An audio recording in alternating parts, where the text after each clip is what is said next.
Number आपका 9, theorem संख्या number 9, Pythagoras आपका 8 है, ये आपका 9। देखिए इधर पाइथागोरस का विलोम। हम लोग अगर पाइथागोरस अगर अभी अब तक नहीं पढ़े हैं तो इसके पहले वाले वीडियो में आप जाइए, पाइथागोरस पढ़िए, तब आपको पाइथागोरस का विलोम आपको 100% समझ में आएगा।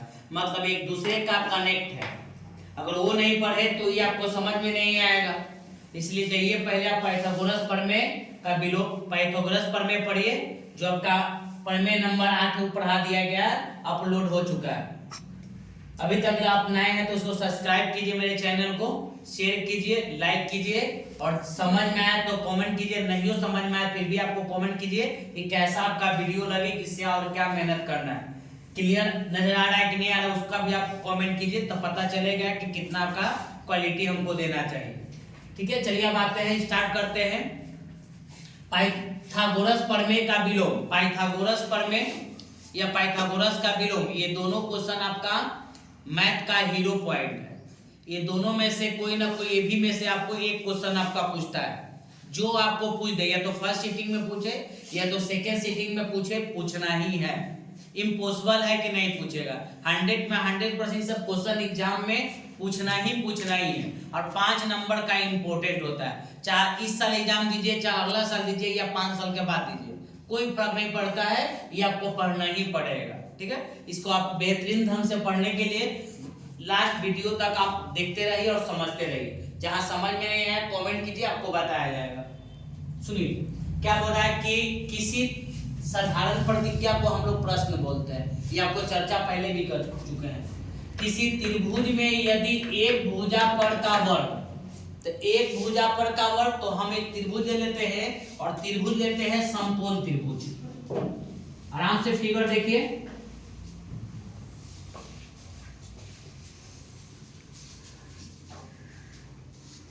ये समकोण त्रिभुज ले लिए, नाम दे देते हैं ABC, ये समकोण त्रिभुज हो गया।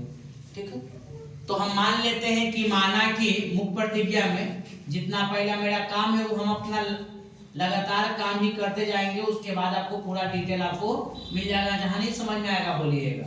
माना कि ABC एक त्रिभुज है। बोलिएगा सर आप समकोण त्रिभुज लिए हैं और त्रिभुज मान लिए हैं, वेट कीजिए, ये भी आपको बताएंगे।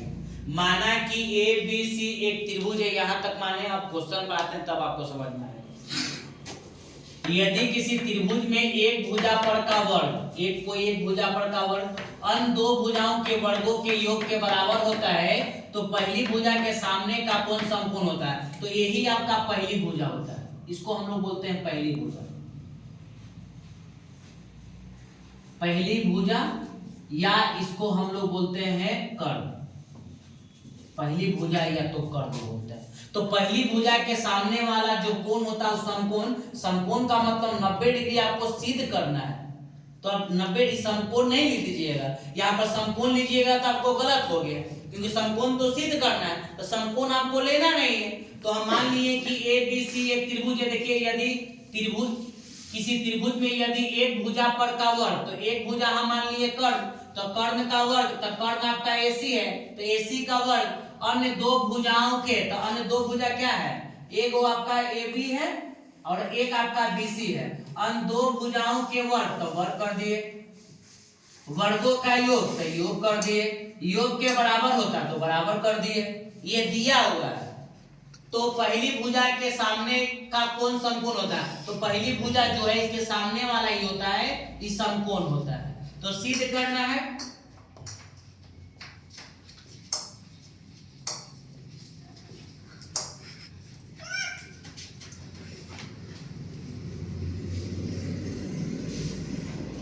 तो सिद्ध करना है कि क्या सिद्ध करना है कि एंगल B बराबर में 90 डिग्री, ये सिद्ध करना है।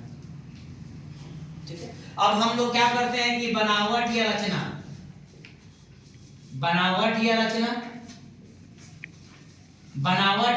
में क्या करते हैं कि एक अन्य समकोण त्रिभुज एक अन्य समकोण त्रिभुज DEF, एक अन्य समकोण त्रिभुज DEF लेते हैं, एक अन्य समकोण त्रिभुज DEF लेते हैं, तो हम DEF ले लेते हैं, यहां पर फिगर को बना देते हैं।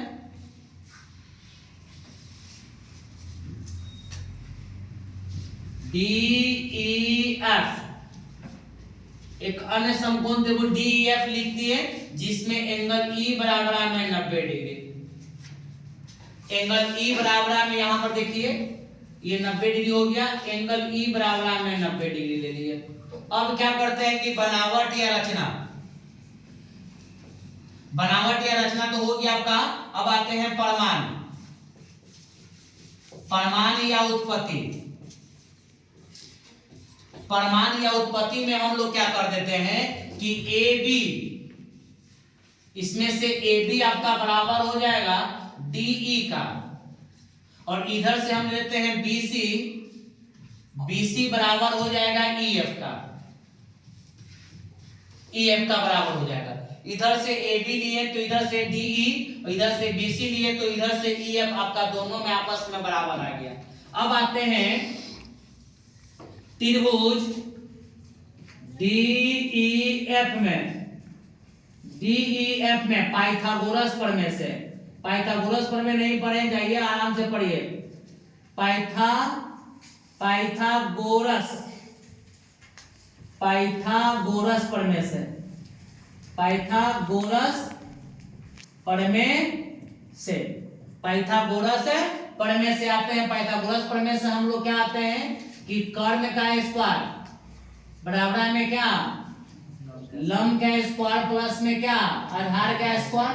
पाइथागोरस प्रमेय यही होता है, कर्ण का स्क्वायर बराबर में लंब का स्क्वायर प्लस में आधार का स्क्वायर। तो इसमें कर्ण आपका क्या है, 90 डिग्री के सामने वाले भुजा को हम लोग कर्ण बोलते हैं। इसको मान लेते हैं कि लंब है, लेकिन लंब है नहीं।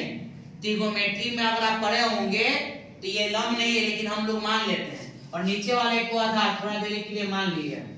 तो कर्ण, कर्ण आपका DF है, तो DF का स्क्वायर, लंब आपका क्या है DE, तो DE का स्क्वायर प्लस आधार आपका क्या है EF, तो EF का स्क्वायर। ठीक है, कोई डाउट है यहां तक तो देख लीजिए आप, किसी को भी, किसी को कोई डाउट है? ये आपका समीकरण आपका फर्स्ट हो गया। फिर आगे आते हैं। अब यहां पर देखिए, यहां पर आपको लिखा हुआ है कि AB बराबर, यहां पर लिखा हुआ है कि AB बराबर में DE के बराबर होता है और BC बराबर में EF के बराबर होता है। तो यहां से देखो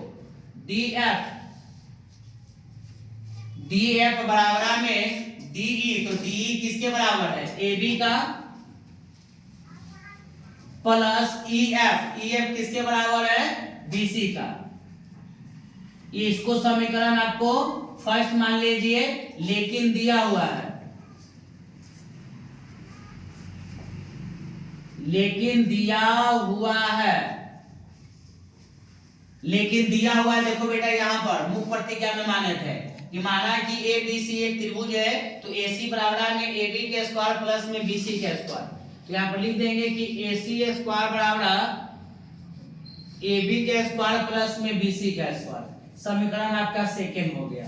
अब लिखेंगे कि समीकरण फर्स्ट तथा समीकरण सेकेंड से LHS बराबर में आपको RHS, बराबर की पार्टी को LHS बोलते हैं, बराबर को पार्टी को RHS। देखिए LHS दोनों में सेम है, तो RHS भी आपका सेम होगा। देखो ना, बोलो 2 मिनट आ गए। देखो इधर से देखो, DF के स्क्वायर बराबर में क्या, AC का स्क्वायर, DF के स्क्वायर बराबर में क्या, इधर ध्यान दो, आ रहे हैं सर। देखिए DF के स्क्वायर बराबर में AC के स्क्वायर, ये से ही आपका घड़े गया। आपके पास बचा क्या, DF बराबर में क्या, AC, DF बराबर में क्या बचा, AC। अब लेके चलते हैं त्रिभुज ABC तथा त्रिभुज क्या DEF में, त्रिभुज ABC तथा त्रिभुज DEF में। तो देखिए इसमें दो को भुजा आपका बराबर है, एक भुजा का नाम है ए बी, बराबर में क्या है डी ई, और एक भुजा क्या है आपका बी सी, बराबर में क्या है ई एफ, और इधर से आपका क्या है डी एफ, बराबर में क्या ए सी है। तो साइड साइड साइड क्या समरूपता से, साइड साइड क्या समरूपता से, तो त्रिभुज क्या हो गया ए बी सी समरूप हो गया, त्रिभुज क्या डी एफ का समरूप हो गया। जब समरूप हो गया तो एंगल भी बराबर हो जाएगा, तो एंगल ई बराबर में एंगल क्या एंगल बी बराबर में एंगल ई होगा, तो एंगल बी बराबर में एंगल ई का वैल्यू 90 डिग्री है, तो ये 90 डिग्री हो गया, ये आपको प्रूफ करना था, प्रूफ हो गया। कोई डाउट है?